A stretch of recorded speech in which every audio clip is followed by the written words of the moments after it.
사도신경으로 신앙 고백하겠습니다. 나는 전능하신 아버지 하나님, 천지의 창조주를 믿습니다. 나는 그의 유일하신 아들, 우리 주 예수 그리스도를 믿습니다. 그는 성령으로 잉태되어 동정녀 마리아에게서 나시고 본디오 빌라도에게 고난을 받아 십자가에 못 박혀 죽으시고 장사된 지 사흘 만에 죽은 자 가운데서 다시 살아나셨으며 하늘에 오르시어 전능하신 아버지 하나님 우편에 앉아 계시다가 거기로부터 살아있는 자와 죽은 자를 심판하러 오십니다. 나는 성령을 믿으며 거룩한 공교회와 성도의 교제와 죄를 용서받는 것과 몸의 부활과 영생을 믿습니다. 아멘. 찬송가 171장입니다. 171장.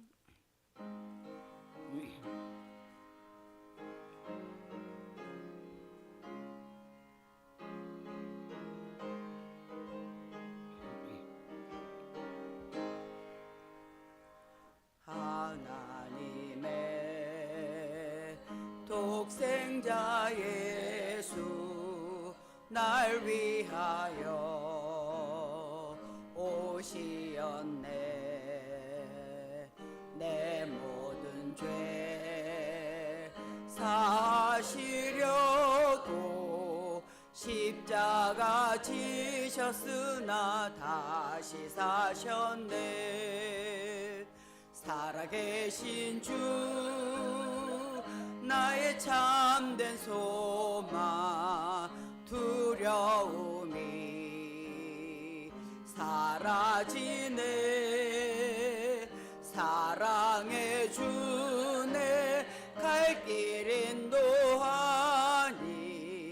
내 모든 삶의 기쁨 늘 충만하네. 주 안에서 거듭난 우리 기뻐하며 찬양하리. 가슴 속에 넘치는 확신 우리의 가는 길에 소망 넘치네. 살아계신 주 나의 참된 소망 두려움이 사라지네. 내 땅에 주네. 갈 길 인도하니 내 모든 삶의 기쁨 늘 충만하네. 선한 싸움 다 마친 후에 우리 주님 배우리라. 사망 권세 다 물리치고 주님이 다스리니 영광 넘치네. 살아계신 주 나의 참된 소망 두려움이 사라지네. 사랑해 주네. 갈 길 인도하니 내 모든 삶의 기쁨 늘 충만하네.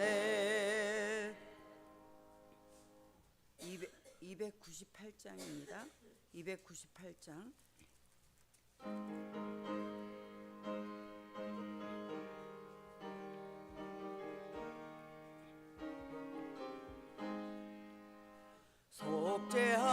속죄하신 구세주를 내가 찬송하리라.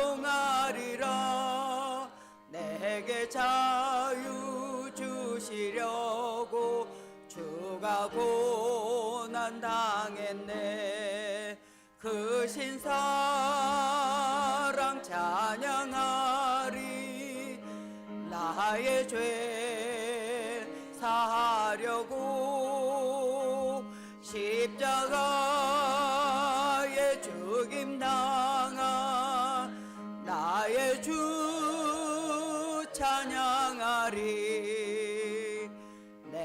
내가 구원받은 증거 기뻐 전파하리라.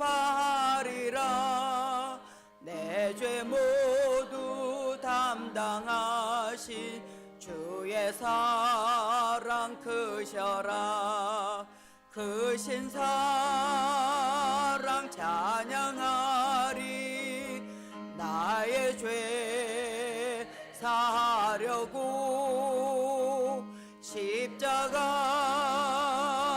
죽임 당한 나의 주 찬양하리. 승리하신 구세주를 내가 찬송하리라. 죄와 죽음 지옥 권세 주가 모두 이겼네. 크신 사랑 찬양하리. 나의 죄 사려고 십자가에 죽임 당한 나의 주 찬양하리. 고마우신 구세주를 내가 찬송하리라. 죽음에서 생명으로 나를 인도하셨네. 크신 사랑 찬양하리. 나의 죄 사하려고 십자가에 죽임 당한 나의 주 찬양하리. 오늘 말씀은 신약 디모데전서 4장 7절에서 8절 말씀입니다. 디모데전서 4장 7절에서 8절 말씀 우리 같이 읽겠습니다. 망령되고 허탄한 신화를 버리고 경건에 이르도록 내 자신을 연단하라. 육체의 연단은 약간의 유익이 있으나 경건은 범사에 유익하니 금생과 내생에 약속이 있느니라. 아멘. 지금은 사순절 기간입니다. 그래서 해마다 지키는 이 사순절 기간은 우리 주님께서 이 땅에 계실 때 그 당하신 고난과 죽으심을 깊이 생각하며 우리의 신앙생활을 새롭게 다짐하는 때입니다. 그래서 교회 전통으로 이 사순절은 기도 생활과 하나님의 말씀을 묵상하는 일, 또 그리고 금욕 생활과 구제로 사랑을 실천하는 것을 말합니다. 이제 경건이란 것은 문자적으로 하나님을 공경하며 행동을 삼가한다는 뜻입니다. 근데 이 경건에 대해서 야고보서 1장 27절에 설명하기를 우리 야고보서 1장 27절 같이 읽겠습니다. 하나님 아버지 앞에서 정결하고 더러움이 없는 경건은 곧 고아와 과부를 그 환난 중에 돌보고 또 자기를 지켜 세속에 물들지 아니하는 그것이니라 라고 하셨습니다. 그래서 경건이란 하나님을 정성껏 공경하며 어려운 이웃에게 사랑을 실천하는 것을 말합니다. 그럼 우리가 왜 경건하게 살아야 할까요? 첫째, 경건은 성도의 본분이기 때문에 경건하게 살아야 합니다. 성도의 경건한 삶에 대해서 마태복음에 보면 너희는 세상의 빛이라고 하셨습니다. 그래서 하나님을 섬기는 성도를 가리켜서 죄악으로 어두워진 세상을 밝히는 빛이라고 했습니다. 그래서 죄악된 세상에 빛이 되려고 하면은 경건해야 한다는 것입니다. 한국 교회를 돌아본 어느 외국 교회 지도자가 하는 말이 한국에는 교회도 많고 기도원이 많아서 그곳에는 사람들이 가득가득한데 사회 속에서는 그리스도인들이 잘 보이지 않는 것 같다라고 했습니다. 우리는 이 말을 깊이 생각해 봐야 하겠습니다. 경건은 하나님이 쓰시는 기준이기 때문에 우리가 경건하게 살아야 합니다. 시편 4편 3절 말씀입니다. 우리 같이 읽겠습니다. 여호와께서 자기를 위하여 경건한 자를 택하신 줄 너희가 알지어다. 내가 그를 부를 때에 여호와께서 들으시리로다. 그러니까 어느 곳에든지 사람을 쓸 때는 그 분야에 적절한 자격을 갖춘 사람을 선택합니다. 그런데 하나님의 채용 기준은 다릅니다. 하나님의 채용 기준은 학벌이 아닙니다. 지식이 아닙니다. 경험이 아닙니다. 배경도 아닙니다. 하나님이 쓰시는 사람은 오직 경건한 사람입니다. 하나님이 쓰신 사람 가운데 기생 라합이 있습니다. 농사꾼 기드온도 있습니다. 양치기 소년 다윗이 있습니다. 12결이 소를 몰고 밭 갈던 농부 엘리사가 있습니다. 누에를 치기 위해서 뽕나무를 가꾸던 아모스도 있습니다. 고기 잡던 어부 베드로, 세금을 받던 세리 마태, 학식이 높은 모세와 바울도 있습니다. 그런데 이 한 가지 공통점은 그 사람의 족보나 학벌이나 외모는 보지 않으시지만 경건함은 보십니다. 여러분의 가정에 하나님의 은총이 임하시기를 바라십니까? 경건하게 살아야 합니다. 여러분의 후손이 잘 되기를 바라십니까? 자녀들로 하여금 이 경건한 삶을 살아가도록 부모님이 먼저 경건한 삶을 본으로 보여줘야 합니다. 사무엘의 어머니 한나, 예수님의 모친 마리아, 모세의 어머니 요게벳 모두 경건의 어머니들입니다. 탕자 어거스틴을 둔 그의 어머니 모니카는 수많은 날을 밤을 새워 울며 기도했습니다. 40세에 남편을 사별하고 9자녀를 키운 무디의 어머니는 밤마다 벽난로 앞에서 자녀들에게 성경을 가르쳤다고 합니다. 가난해서 자녀들을 가르치지 못했지만 하나님은 이러한 가정의 무디를 세계적인 전도자로 사용하셨습니다. 감리교의 창설자 요한 웨슬레 어머니 수산나는 19명의 자녀를 경건한 믿음의 사람으로 키웠습니다. 모두가 다 부모님들이 먼저 경건하게 살면서 자녀들을 신앙 안에서 양육하였습니다. 하나님은 이러한 경건한 가정의 자녀들을 귀하게 쓰셨습니다. 그럼 우리가 경건에 이르려면 어떻게 해야 할까요? 첫째, 기도가 우리의 삶을 경건하게 합니다. 사도행전 10장 1절 2절 말씀 같이 읽겠습니다. 가이사라에 고넬료라 하는 사람이 있으니 이달리아 부데라 하는 군대의 백부장이라. 그가 경건하여 온 지방과 더불어 하나님을 경외하며 백성을 많이 구제하고 하나님께 항상 기도하더니. 고넬료는 이 신약 성경에 나타난 가장 모범적인 성도로 경건한 삶을 살았습니다. 고넬료의 이 경건한 삶 가운데 하나가 하나님께 항상 기도하더니라는 말씀처럼 기도하는 것이었습니다. 시편 32편 6절에 보면 모든 경건한 자는 주를 만날 기회를 얻어서 주께 기도할지라라고 하셨습니다. 이처럼 경건에 이르는 길은 기도입니다. 지속적으로 경건을 유지하는 방법도 기도입니다. 흔히 기도를 가리켜 영혼의 호흡이라고 합니다. 우리의 육신이 항상 호흡을 해야 하듯 우리의 영혼의 기도를 통해 항상 영혼도 기도를 호흡해야 합니다. 호흡에 장애가 있다면 그것은 건강의 적신호이듯 기도에 장애가 있다면 그것은 영적 건강의 적신호라 하지 않을 수가 없습니다. 우리가 하나님과의 교제 가운데 가장 소중한 요소가 예배와 기도입니다.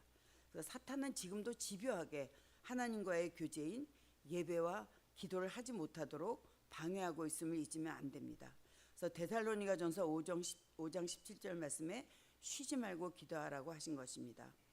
여러분들이 잘 아시는 이 철로 역정의 저자인 존 버녀는 기도와 경건에 대해서 말하기를 기도는 인간으로 하여금 죄를 그만 짓도록 한다. 그렇게 하지 않으면 죄가 인간으로 하여금 기도를 그만두도록 할 것이다. 왜냐하면 기도는 영혼의 방패요 하나님께는 희생 제물이요 사탄에게는 채찍이 되기 때문이다 라고 했습니다. 우리들은 대개 기도라고 하면 나의 필요한 것을 요구하는 것으로만 생각하기가 쉽습니다. 물론 우리들의 필요한 것을 구해야 합니다. 그러나 그런 것만 구할 것이 아닙니다. 내 심령의 강건함, 즉 경건한 신앙을 위해서 기도해야 합니다. 그래서 바울 사도는 에베소 교회 성도들을 위해서 기도한 내용이 우리 에베소서 3장 14절에서 19절에 잘 나타나 있습니다. 우리 같이 읽겠습니다. 이러므로 내가 하늘과 땅에 있는 각 족속에게 이름을 주신 아버지 앞에 무릎을 꿇고 비노니 그의 영광의 풍성함을 따라 그의 성령으로 말미암아 너희 속사람을 능력으로 강건하게 하시오며 믿음으로 말미암아 그리스도께서 너희 마음에 계시게 하시옵고 너희가 사랑 가운데서 뿌리가 박히고 터가 굳어져서 능히 모든 성도와 함께 지식에 넘치는 그리스도의 사랑을 알고 그 너비와 길이와 높이와 깊이가 어떠함을 깨달아 하나님의 모든 충만하신 것으로 너희에게 충만하게 하시기를 구하노라 라고 했습니다. 바울은 육신에 필요한 것이 아니라 영혼에 필요한 것을 위해 기도했습니다. 다시 말해서 경건한 신앙을 위해서 기도한 것입니다. 이것이 기도자의 지혜입니다. 기도하되 우선 내 영혼을 위해서 경건한 삶을 살아가도록 기도해야 합니다. 그래서 이러한 기도를 하나님은 기뻐하셔서 육신의 것도 덤으로 주시는 것입니다. 마태복음 6장 33절 무엇을 먹을까 걱정하지 말고 그저 먼저 그의 나라와 의를 구하라고 말씀하셨습니다. 우리는 기도하되 육신의 요구만 기도할 것이 아니라 내 영혼을 위해서 경건한 삶을 살아가도록 힘을 주시기를 위해서 구해야 되겠습니다. 두 번째로 하나님의 말씀이 우리의 삶을 경건하게 합니다. 디모데후서 3장 16절 17절 말씀 같이 읽겠습니다. 모든 성경은 하나님의 감동으로 된 것으로 교훈과 책망과 바르게 함과 의로 교육하기에 유익하니 이는 하나님의 사람으로 온전하게 하며 모든 선한 일을 행할 능력을 갖추게 하려 함이라 라고 했습니다. 하나님의 말씀은 우리로 하여금 성도다운 경건한 삶으로 인도하는 원동력인 것입니다. 이 땅 위에는 여러 가지 좋은 교육들이 행해지고 있습니다. 태교로부터 시작해서 계속 많은 교육들이 있습니다. 물론 이런 교육도 중요하지만 하나님의 말씀에 의한 경건 교육은 더없이 소중합니다. 오늘 본문 디모데전서 4장 8절 말씀 우리 같이 읽겠습니다. 육체의 연단은 약간의 유익이 있으나 경건은 범사에 유익하니 금생과 내생에 약속이 있느니라 라고 했습니다. 하나님의 말씀을 규칙적으로 읽고 규칙적으로 예배에 참석하여 말씀을 들어야 합니다. 하나님의 말씀을 읽고 듣고 배우며 묵상할 때 그 말씀이 우리를 의의 길로 경건한 삶으로 인도하는 것입니다. 미국의 역사상 감사장을 제일 많이 받은 사람이 있습니다. 데일 로저스라는 여성분입니다. 이분은 어려운 때에 하나님이란 책을 썼는데 그 책에서 이렇게 말하고 있습니다. 나는 마약에도 빠졌었고 인생의 밑바닥까지 떨어져 쓰레기같이 되었었다. 나를 구한 것은 성경이었다. 성경 속의 인물들은 모두가 어려움을 신앙으로 극복한 사람들의 이야기다. 나는 그들에게서 격려를 받았다. 어려운 때를 이길 수 있는 해독제는 오직 예수 그리스도이다 라고 말했습니다. 이처럼 하나님의 말씀인 성경은 경건한 사람으로 변화시키는 능력이 있습니다. 세 번째로 경건에 이르기를 연습해야 합니다. 오늘 본문 4장 7절에 말씀하시기를 경건에 이르기를 연단하라. 이 연단은 연습하라는 의미입니다. 그래서 이 연습이라는 것은 운동 경기를 하기 위해서 계속 연습하는 것을 가리키는 말입니다. 운동선수들이 끊임없이 연습을 거듭할 때 세계적인 선수가 되듯이 경건한 신앙생활도 이와 같음을 말하고 있습니다. 사람은 누구나 다 불완전합니다. 어느 날 갑자기 온전한 신앙인이 되는 사람은 아무도 없습니다. 그래서 경건에 이르기를 연습하라고 하신 것입니다. 연습이란 같은 행동을 반복하는 것을 말합니다. 계속해서 같은 행동을 반복하면 그 행동이 몸에 배어서 습관이 됩니다. 경건함을 이와 같이 계속 연습하여 습관이 되도록 하라는 것입니다. 오른손잡이인 사람이 왼손으로 오른손이 하는 일을 20일 정도만 계속하면 오른손처럼 불편함이 없는 사람으로 사용할 수 있다고 합니다. 우리의 모든 생활 습관도 이처럼 연습하면 교정이 되는 것입니다. 그래서 인격이란 하루아침에 이루어지는 것이 아닙니다. 그래서 경건에 이르는 연습이 필요합니다. 예수님의 습관은 기도만이 아니었습니다. 예수님은 섬김도 습관이 되어 있었습니다. 예수님이 일평생 만나는 사람들을 섬기셨습니다. 공생애를 시작하기 전엔 가정에서 부모님을 섬기셨습니다. 공생애를 시작하시고서는 가난한 자, 병든 자, 소외된 자, 멸시받는 죄인들을 위로하셨습니다. 마지막에는 제자들의 먼지 묻고 땀 냄새 나는 발을 씻어주셨습니다.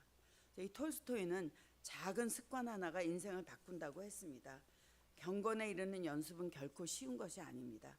그러나 경건의 결과는 더없이 소중합니다.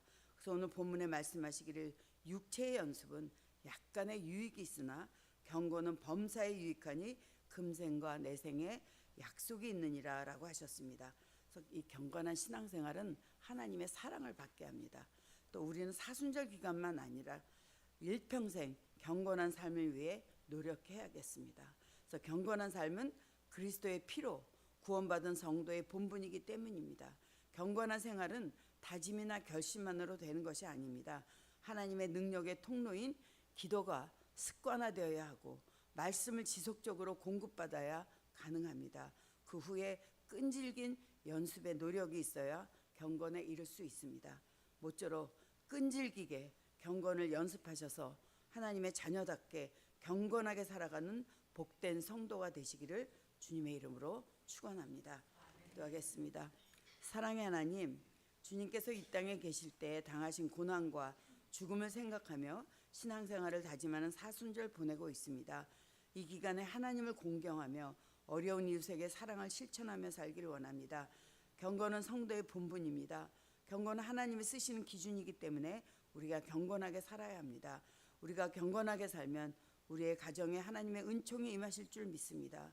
우리가 경건하게 살면 우리의 후손들이 경건한 삶을 살아갈 줄로 믿습니다. 우리의 삶을 경건하게 하기 위해서 기도와 말씀으로 경건에 이르기를 연습하게 해 주시옵소서. 경건한 신앙생활은 경건한 신앙생활로 하나님의 사랑을 받기 원합니다. 경건한 신앙생활은 하나님께 쓰임받고 영광스러운 상급을 받게 될 줄로 믿습니다. 그래서 기도가 습관화되게 하시고 말씀을 지속적으로 공급받아 끈질기게 연습해서 경건하게 살아가는 복된 성도들 되게 해 주시옵소서. 창립 60주년을 준비하면서 목사님 내외가 선교지 답사로 출타 중이십니다. 거진중앙교회 모든 사역 위에 주님 함께 해주시기를 원합니다.